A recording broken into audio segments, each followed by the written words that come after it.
Back to the channel. So guys, आज की इस वीडियो में हम क्लास 12th के पॉलिटिकल साइंस का चैप्टर समकालीन दक्षिण एशिया को अच्छे से समझेंगे और इस टॉपिक को, इस चैप्टर को ही हम आज कंप्लीट कर देंगे। इससे पहले के पार्ट्स में मैंने आपको दक्षिण एशिया क्या है, पाकिस्तान में सेना और लोकतंत्र के बारे में पढ़ाया था, बांग्लादेश के निर्माण के बारे में समझाया था, श्रीलंका का जातीय संघर्ष और नेपाल में राजतंत्र से लोकतंत्र का सफर भी समझाया था।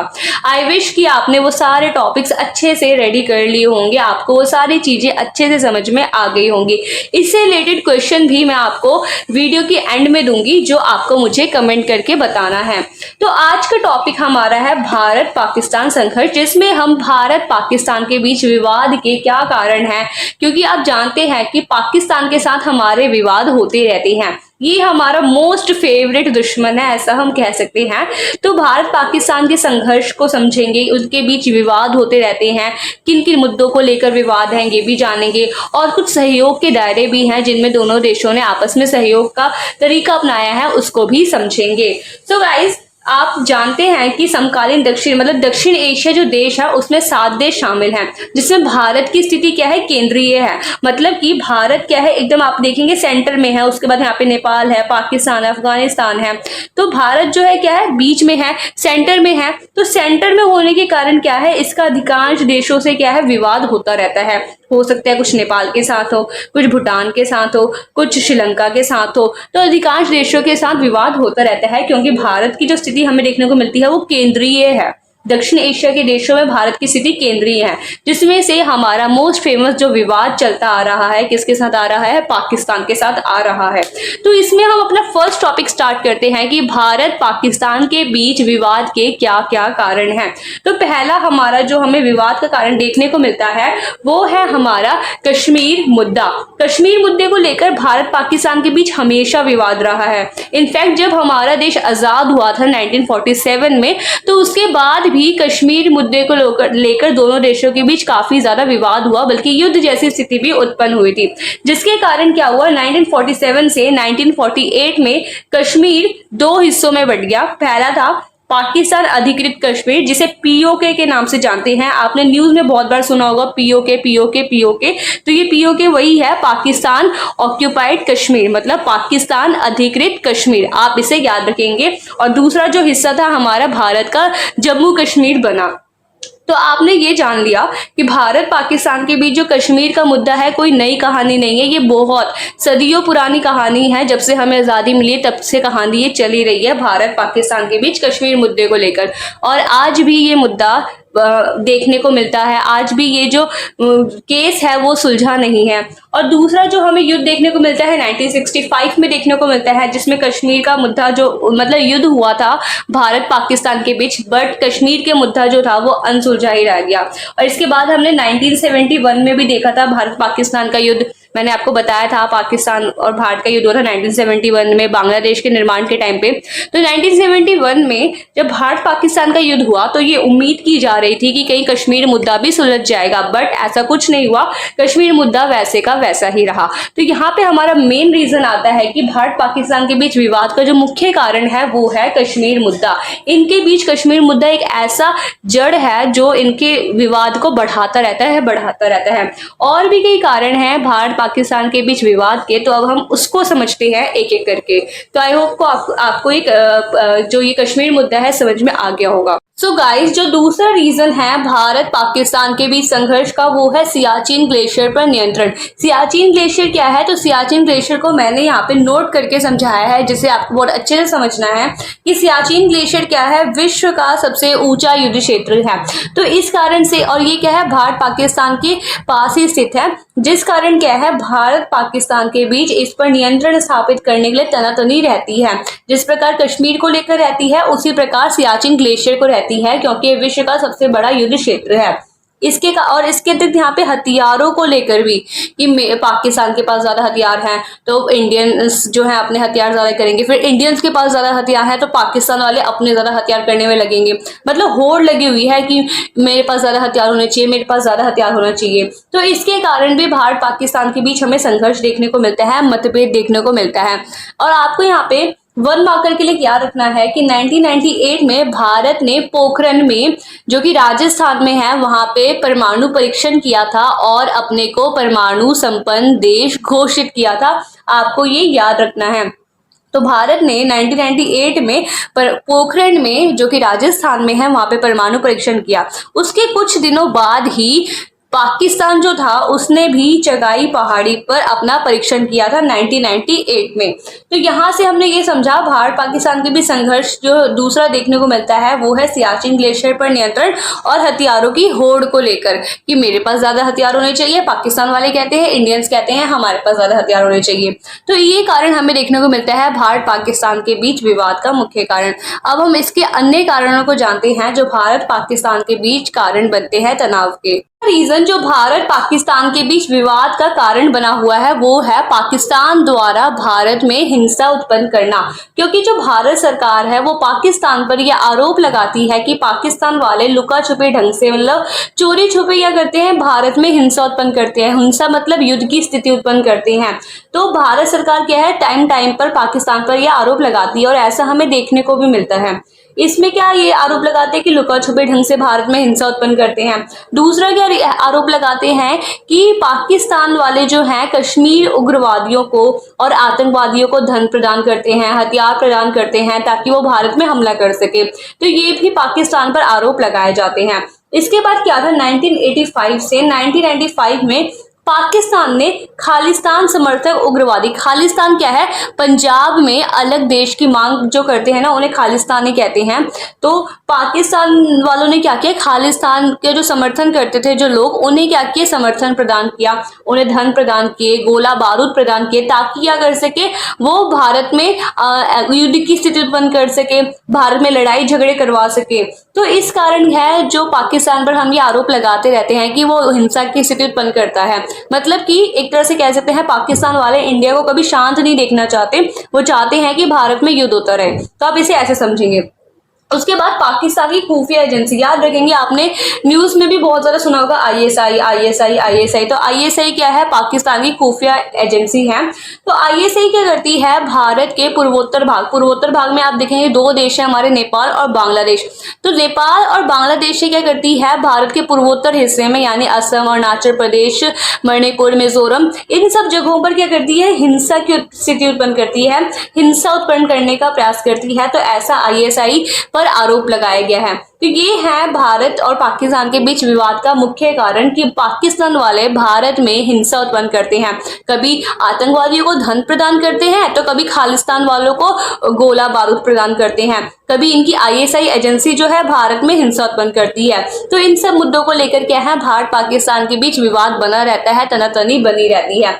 उसके बाद अगला कारण समझते हैं जो भारत पाकिस्तान के बीच संघर्ष का या कहें तो विवाद का कारण बना हुआ है। चौथा जो विवाद है वो है सिंधु नदी जल समझौता। आपने देखा होगा कि भारत और पाकिस्तान के बीच सिंधु नदी के जल के बंटवारे को लेकर भी विवाद है। सिंधु नदी कहाँ पे है, पाकिस्तान में है। तो वहां से जो जल है वो इंडिया में भी आता है, पंजाब के कुछ हिस्सों में आता है सिंधु नदी का जल। तो उसके बंटवारे को लेकर, उसकी हिस्सेदारी को लेकर भी भारत पाकिस्तान के बीच काफी मतभेद था, काफी ज्यादा विवाद था। बट 1960 में क्या हुआ, विश्व बैंक की सहायता से इसे मुद्दे को समाप्त कर दिया गया। भारत पाकिस्तान ने नदी समझौते पर हस्ताक्षर किया 1960 में। किसकी मदद से ये किया, आपको ये याद रखना है, विश्व बैंक की मदद से किया था। क्योंकि आपका वन मार्कर में क्वेश्चन पूछ सकते हैं, आपको कई सारी अंतरराष्ट्रीय संस्थाएं दे देंगे और बोलेंगे कि किसने भारत और पाकिस्तान के बीच सिंधु नदी जल समझौते में मदद की। ऑप्शन दे देंगे विश्व बैंक, ऑप्शन दे देंगे फिर यहाँ पे WHO, फिर दे देंगे यूनेस्को, यूनिसेफ। तो आपको टिक किस पे करना होगा, विश्व बैंक पे टिक करना होगा। तो आपको इसे भी लर्न रखना है। कब किया था, 1960 में किया था सिंधु नदी जल समझौता, जो कि किसके बीच में हुआ था, भारत पाकिस्तान के बीच हुआ था। उसके बाद बहुत से लोग बस ये जानते हैं कि भारत पाकिस्तान के बीच बस कश्मीर मुद्दे को लेकर विवाद है, कश्मीर की सीमा रेखा को लेकर विवाद है। बट भारत पाकिस्तान के बीच सर्किट सीमा रेखा को लेकर भी विवाद है। आप देखेंगे मैप में जो पाकिस्तान है थोड़ा बहुत गुजरात को भी टच करता है, तो वो कच्छ के रंग में सर्किट सीमा रेखा है। तो उसको लेकर भी क्या है, पाकिस्तान और भारत के बीच मतभेद बना हुआ है और अभी तक ये जो सिलसिला है चालू है, जारी है अभी तक। और भविष्य में हम कामना कर सकते हैं कि ये मुद्दा जो है समाप्त हो जाए और कश्मीर मुद्दा भी जल्दी से जल्दी खत्म हो जाए। यहाँ पे आपको ये जानना है, सर्किट सीमा रेखा को लेकर भारत पाकिस्तान के बीच विवाद है जो कि कहाँ पे है, कच्छ के रण में है। कच्छ कहाँ पे है, गुजरात में है। तो यहाँ तक हमने सारा समझ लिया भारत पाकिस्तान के बीच तनाव के क्या कारण है, संघर्ष के क्या कारण है। तो आई होप कि आपको सारी चीजें बहुत ही अच्छे समझ में आ रही होंगी। अगर आप नोटिस करेंगे तो मैंने आपको बुक की हर एक चीज समझाई है। सो गाइस प्लीज सपोर्ट कीजिए, लाइक कीजिए, चैनल को शेयर कीजिए ताकि ज्यादा से ज्यादा तक हमारी जो वीडियो है पहुंच सके। तो चलिए, अब हमने ये पढ़ लिया, टॉपिक कंप्लीट कर दिया भारत पाकिस्तान संघर्ष। अब हम आते हैं अगले टॉपिक पे जिसमें हम भारत के पड़ोसी देश के साथ तनाव के मुद्दों को जानेंगे, सहयोग के मुद्दे को जानेंगे। तो चलिए नेक्स्ट टॉपिक पे मूव ऑन करते हैं। नेक्स्ट टॉपिक है हमारा भारत और उसके अन्य पड़ोसी देश। तो इससे पहले हमने भारत और पाकिस्तान के बीच विवाद को समझा था कि दोनों देशों के बीच किस तरह से किन किन कारणों से तनाव है, विवाद है। बट भारत और पाकिस्तान के बीच ही विवाद नहीं है, भारत और उसके पड़ोसी देशों के बीच भी कई सारे मुद्दों को लेकर विवाद है। तो उसको इस टॉपिक में हम पढ़ेंगे, जो हमारा टॉपिक दिया है भारत और पड़ोसी देश। तो भारत के पड़ोसी देशों के साथ कैसे संबंध हैं, कुछ अच्छे हैं कुछ बुरे हैं, तो उसको हम इस टॉपिक में कवर करेंगे। तो इसमें सबसे पहला टॉपिक आता है हमारा बांग्लादेश, कि बांग्लादेश के साथ हमारे कुछ विवाद के भी मुद्दे हैं और कुछ सहयोग के भी मुद्दे हैं। मतलब कुछ कुछ चीजों को लेकर तनाव भी है भारत बांग्लादेश के बीच और कुछ कुछ चीजों को लेकर सहयोग भी है। तो चलिए वीडियो को स्टार्ट करते हैं। तो पहला हमारा टॉपिक यही है, भारत बांग्लादेश में विवाद। आपको क्वेश्चन आ सकता है कि भारत बांग्लादेश में विवाद के कारण बताएं, तो आप ये सारे कारण लिख सकते हैं एकदम पॉइंट वाइज। तो पहला कारण इसमें देखने को मिलता है गंगा व ब्रह्मपुत्र नदी की हिस्सेदारी को लेकर। हमने अभी जाना था कि भारत पाकिस्तान के बीच सिंधु नदी को लेकर विवाद था। तो यहाँ पे आपको याद रखना है भारत बांग्लादेश के बीच गंगा और ब्रह्मपुत्र नदी को लेकर विवाद है, इसकी हिस्सेदारी को लेकर विवाद है। यहाँ पे आपका 1 मार्कर क्वेश्चन रेडी हो जाता है कि किन देशों के बीच में गंगा और ब्रह्मपुत्र नदी के समझौते को लेकर विवाद है। तो वो देश है भारत और बांग्लादेश। इसके अतिरिक्त क्या है, बांग्लादेश से कई जो लोग हैं, कई प्रवासी जो हैं भारत में अवैध तरीके से आते हैं, अवैध तरीके से आते हैं, बिना पासपोर्ट बिना वीजा के अवैध तरीके से लुका छुपी ढंग से भारत में आते हैं।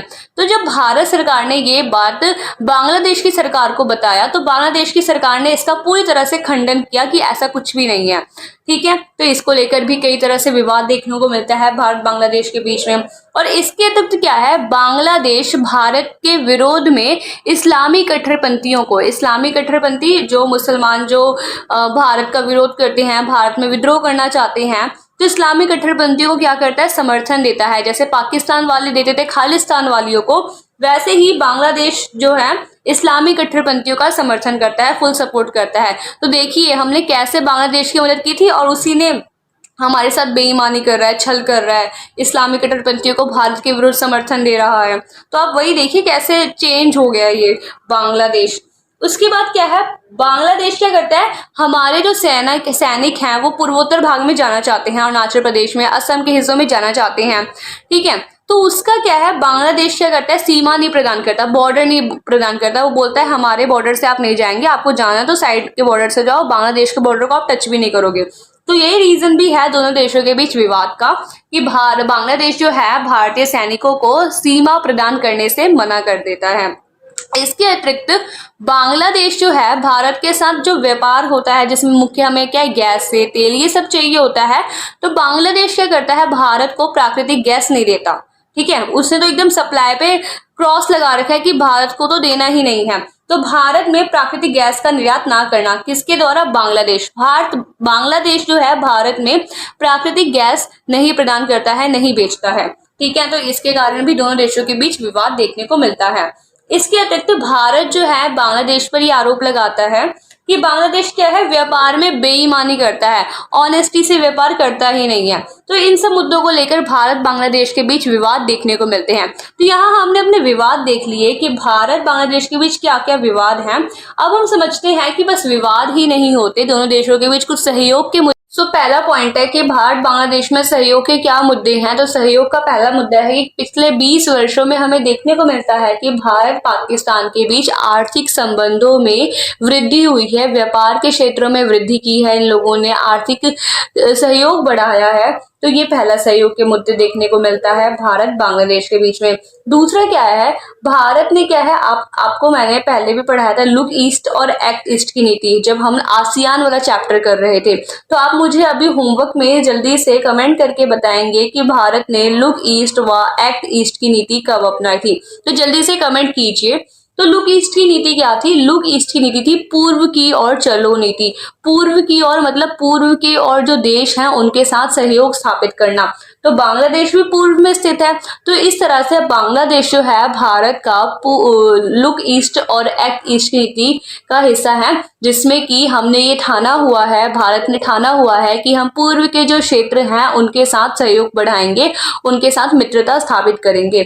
तो बांग्लादेश चूंकि पूर्व में स्थित है, इसलिए भारत जो है बांग्लादेश के साथ भी लुक ईस्ट और एक्ट ईस्ट की नीति के तहत सहयोग करना चाहता है। तीसरा है आपदा प्रबंधन व पर्यावरण पर सहयोग। मतलब कि भारत और बांग्लादेश के बीच में क्या है, आपदा प्रबंधन, मतलब कभी बाढ़ जैसी स्थिति में, सुनामी जैसी स्थिति में, भूकंप जैसी स्थिति में दोनों ने ये सहयोग करा हुआ है कि अगर जैसे भारत को कुछ हेल्प चाहिए होगी तो बांग्लादेश से चीजें आ सकती हैं, और अगर बांग्लादेश को कुछ चीजें चाहिए होंगी या बांग्लादेश को सपोर्ट की जरूरत होगी तो भारत उसको सपोर्ट करेगा। तो ये दोनों के बीच में सहयोग हुआ है आपदा प्रबंधन और पर्यावरण को लेकर। इसके अतिरिक्त 2015 में भारत और बांग्लादेश ने कुछ क्षेत्रों का भी आदान प्रदान किया था, जो दोनों देशों के बीच में सहयोग को स्थापित करता है, सहयोग बढ़ाता है। तीसरा हमें देखने को मिलता है, नेक्स्ट जो देखने को मिलता है वो है आपसी सहयोग को बढ़ावा। भारत और बांग्लादेश ने क्या करा है, ये देखा है कि अगर हम दोनों देशों के पर कोई खतरा आता है तो उसमें हम एक दूसरे की मदद करेंगे, एक दूसरे का सहयोग करेंगे। तो यहाँ हमने बांग्लादेश जो हमारा एक मुख्य पड़ोसी देश था पूर्व में स्थित, उसको देख लिया है, उसके साथ विवाद को देख लिया है, उसके साथ सहयोग को देख लिया है। अब इसके बाद हमारा जो नेक्स्ट जो पड़ोसी उसको जानेंगे वो है नेपाल के, कि नेपाल के साथ हमारे क्या सहयोग के मुद्दे हैं, क्या उसके साथ हमारे विवाद भी हैं, तो उसको हम जानते हैं अब। तो चलिए नेक्स्ट टॉपिक पे मूव ऑन करते हैं। नेक्स्ट टॉपिक है हमारा भारत नेपाल में विवाद। हम जानते हैं कि भारत और नेपाल के संबंध बहुत ही अच्छे हैं, बहुत ही गहरे हैं, बट इसके बावजूद भी दोनों देशों के बीच में कुछ मुद्दों को लेकर विवाद रहता है।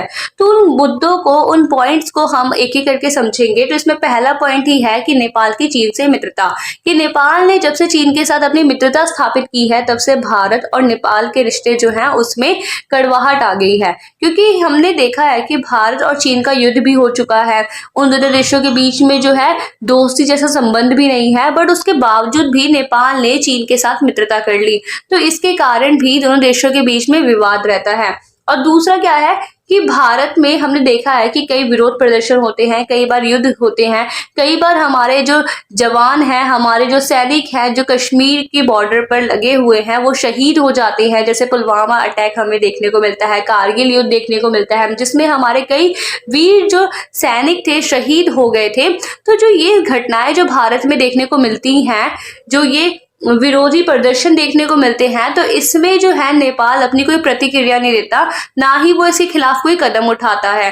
तो इसके कारण भी कई बार इनके बीच विवाद होता रहता है, क्योंकि भारत और नेपाल के दोस्ती बहुत ही अच्छी है। तो जब एक दोस्त खतरे में हो तो दूसरा दोस्त तो मदद करना चाहिए उसे, बट नेपाल तो ऐसा कुछ नहीं करता। तो इसको लेकर भी विवाद है दोनों देशों के बीच में, जो कि इन दोनों देशों के संबंध को, दोनों देशों की मित्रता को खराब करता है। और तीसरा ये कि भारत की जो खुफिया एजेंसी है, अच्छा अब पहले मुझे ये बताइए पाकिस्तान की खुफिया एजेंसी का क्या नाम है, जल्दी से कमेंट कीजिए, मैंने आपको बताया था अभी जस्ट।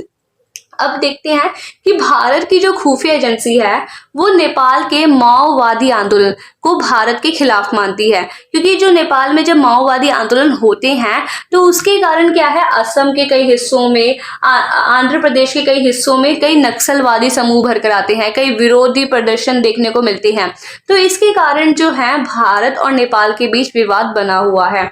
फिर नेक्स्ट पॉइंट है कि नेपाल के लोगों का मानना है कि भारत जो है नेपाल के अंदरूनी मामलों में हस्तक्षेप करता है और उसकी नदी जल परियोजना पे, पन बिजली परियोजना पे क्या है, अपनी नजरें गड़ाए हुए हैं और उस पर अपना हस्तक्षेप कर रहा है भारत। तो ऐसा नेपाल के लोगों का मानना है। तो ये भी एक तरह से हमें विवाद देखने को मिलता है। और उसके बाद क्या है, नेपाल हमने देखा है, अगर आप देखेंगे मैप में तो उसके चारों ओर क्या है, देश है, वहां पे कोई पानी का रास्ता नहीं है, समुद्र नहीं है। तो नेपाल क्या करते हैं, भारत पर ये आरोप लगाते हैं कि जो भारत है नेपाल को समुद्र तक पहुंचने से रोकता है। तो मतलब कि इन बातों पर भारत नेपाल के बीच हमें विवाद देखने को मिलते हैं।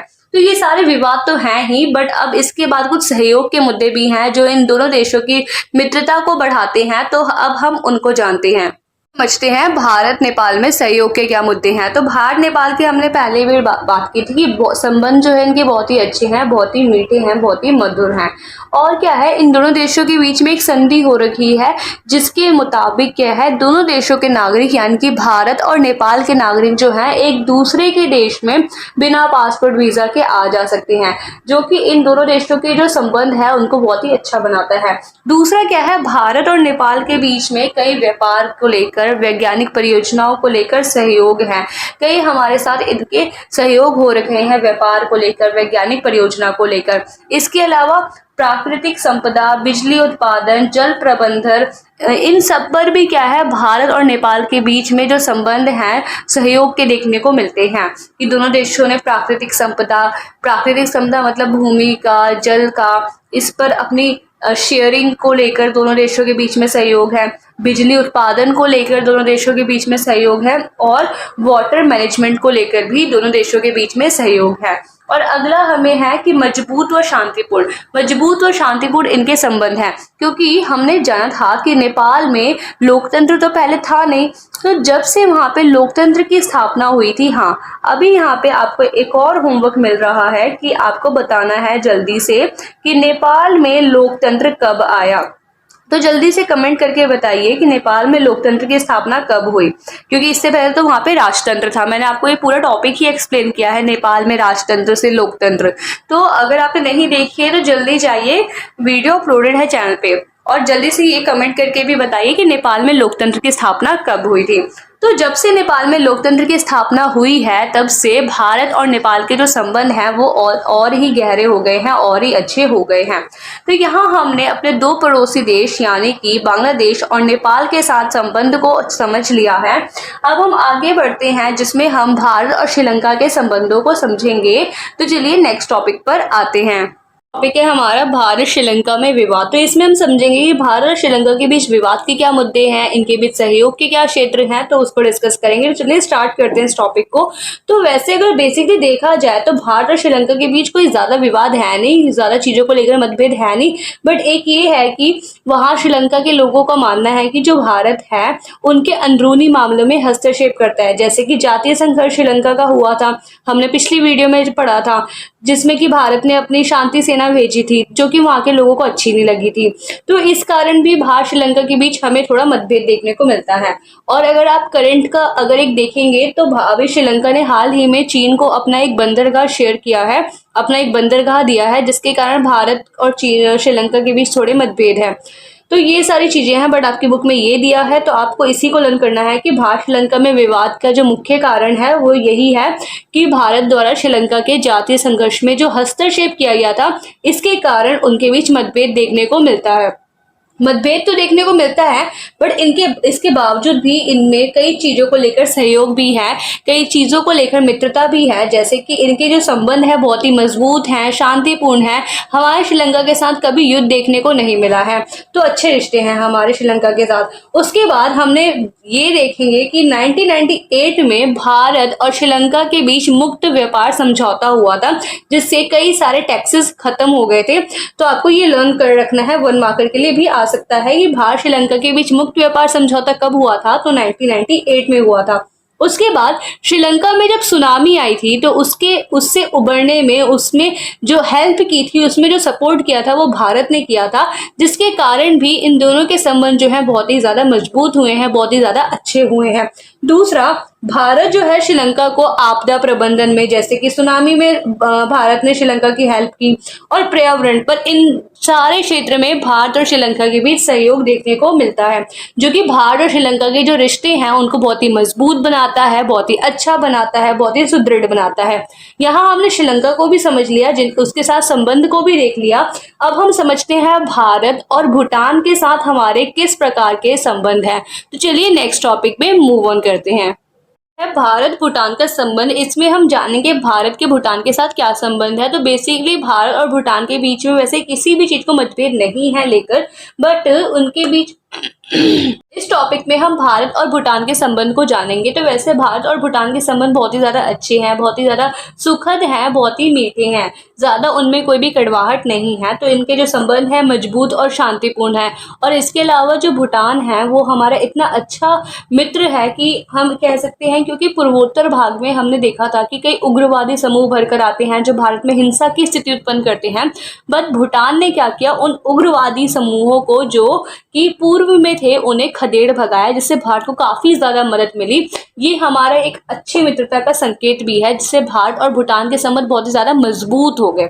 उसके बाद पन बिजली परियोजना में भी दोनों देशों के बीच में सहयोग है। तो बेसिकली आपको ये चीजें याद रखनी है भारत और भूटान के संबंध के बीच में। उसके बाद हम अगले टॉपिक पर आते हैं। जो टॉपिक है वो है भारत मालदीव संबंध। तो भारत मालदीव संबंध में अगर हम देखें तो इसमें बेसिकली हमें कोई ज्यादा दुश्मनी या कोई लड़ाई झगड़ा या इसमें कहें तो असहमति के कोई कारण नहीं देखने को मिलते, कोई हमें विवाद देखने को नहीं मिलते। थोड़े संबंध हमारे मालदीव के साथ ही नॉर्मल हैं, अच्छे से हैं।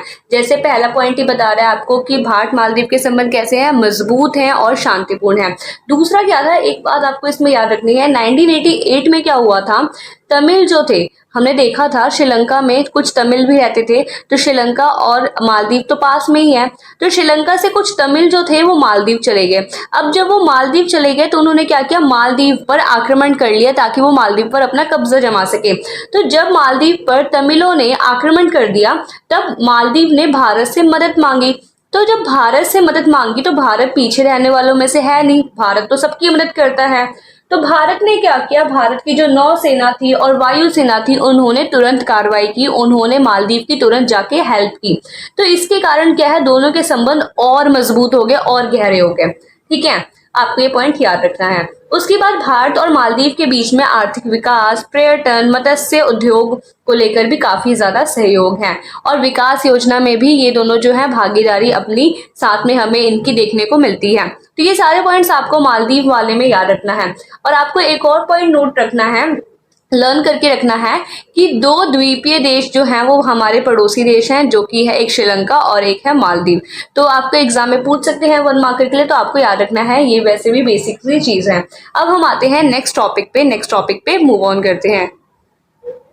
तो इस पॉइंट में हम ये समझेंगे कि जो दक्षिण एशिया के देश हैं उनमें तो विवाद होते हैं, बस भारत के साथ ही नहीं होते, अन्य देशों के बीच में भी होते हैं। जैसे अभी तक हमने पढ़ा था कि भारत बांग्लादेश, भारत म्यांमार, भारत मालदीव, इन सब के साथ हमने अपने संबंध देखे थे। बट दक्षिण एशिया के कुछ और ऐसे देश भी हैं जिनके बीच में कई मुद्दों को लेकर, कई चीजों को लेकर विवाद चलता रहता है, मतभेद होता रहता है। तो इसमें पहला आता है नेपाल और भूटान। तो नेपाल और भूटान में बेसिकली आप देखेंगे तो प्रवास को लेकर यहाँ पे जो है मतभेद रहता है, जिसमें कि कई नेपाली लोग जो हैं वो भूटान की ओर प्रवास करते हैं अवैध तरीके से। तो इस कारण इनके बीच विवाद चलता है।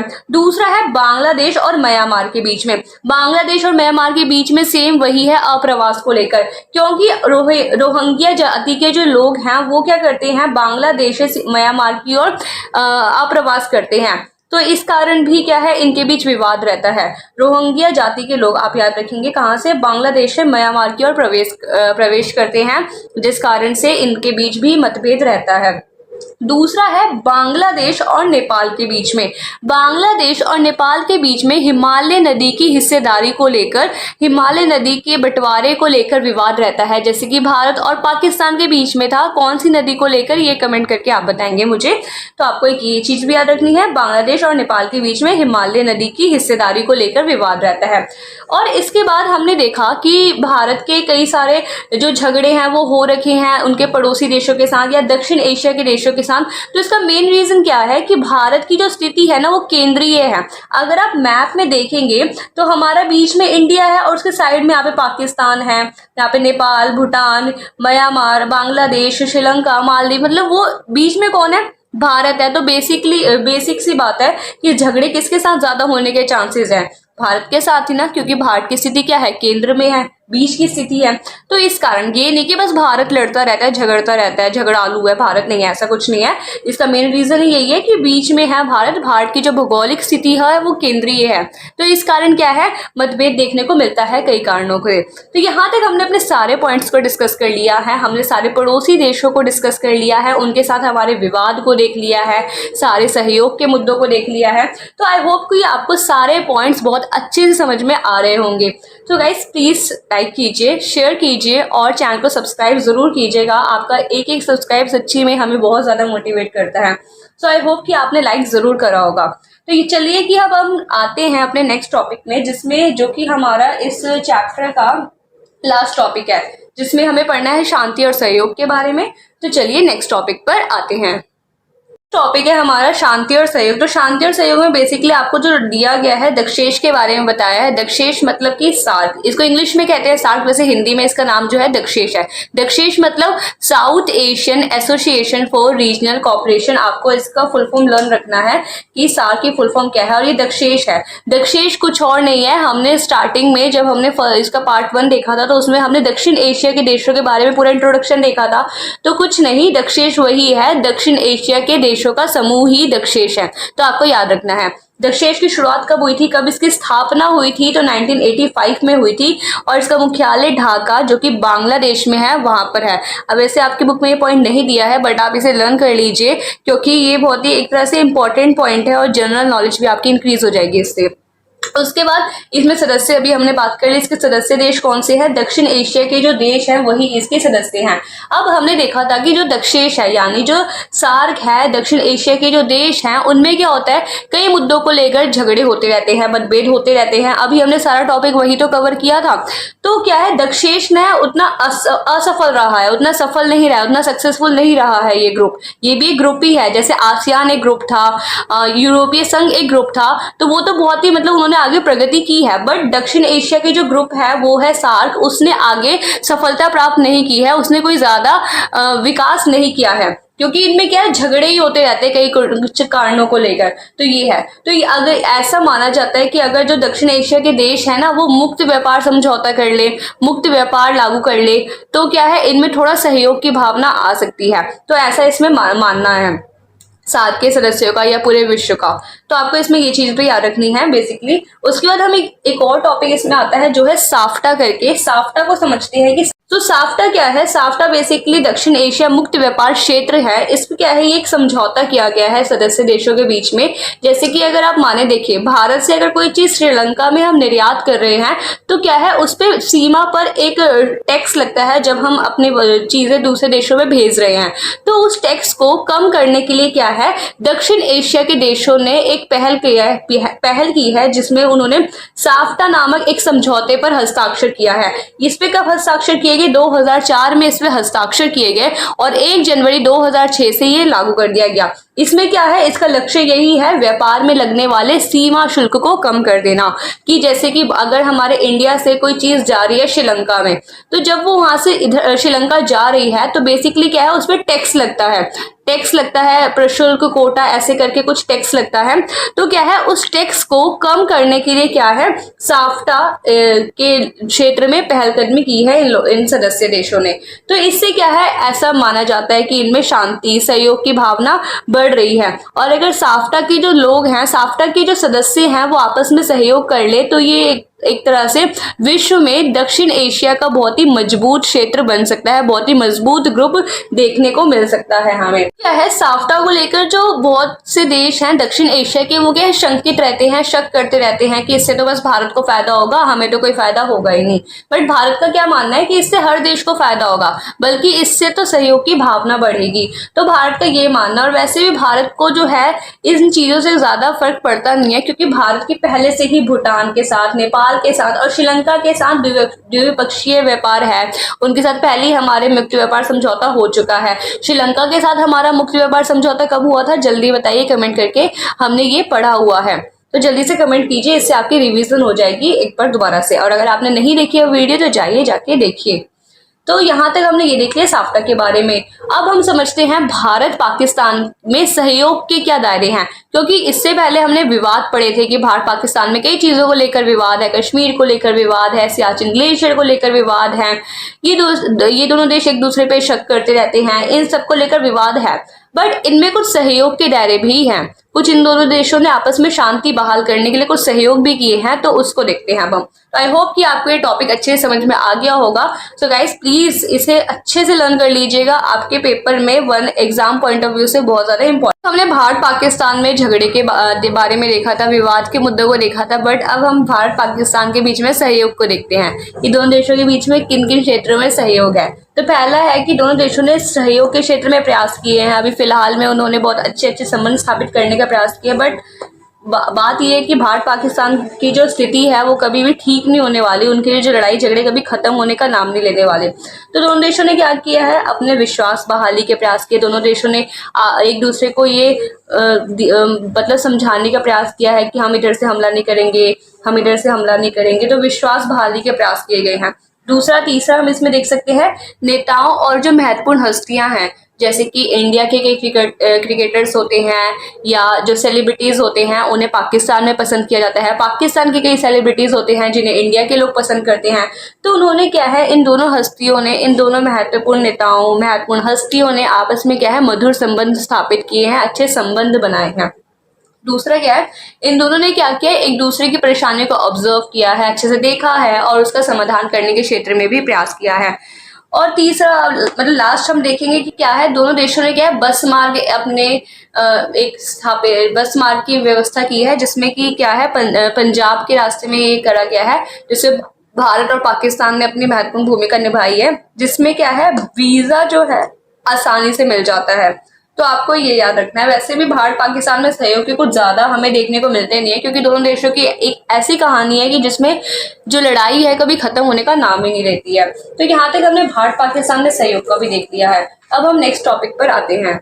गाइस अब हम अपने लास्ट टॉपिक पर आ गए हैं, जिसमें हम यूएसए और चीन का हस्तक्षेप देखेंगे दक्षिण एशिया के देशों में, कि जो यूएसए है और जो चीन है, यानी जो अमेरिका और चीन है, वो क्या करते हैं, दक्षिण एशिया के देशों में हस्तक्षेप करते हैं, उनके साथ अपने संबंध बनाते हैं।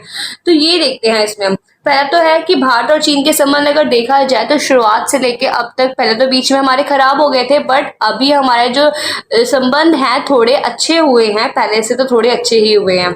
और साथ ही क्या है, चाइना ने क्या है, पाकिस्तान के साथ भी अपनी दोस्ती कर रखी है। तो यहाँ पे क्या है, जो हमें देखने को मिल रहा है कि चाइना का क्या हस्तक्षेप देखने को मिल रहा है दक्षिण एशिया के देशों के बीच में। एक तो उसने भारत के साथ संबंध बनाए हैं और एक तरफ उसने पाकिस्तान के साथ संबंध बनाए हैं। हो सकता है नेपाल के साथ भी उसके संबंध हो, क्योंकि पास में ही है ना नेपाल चाइना के, तो इसलिए हम ऐसा अंदाजा लगा सकते हैं।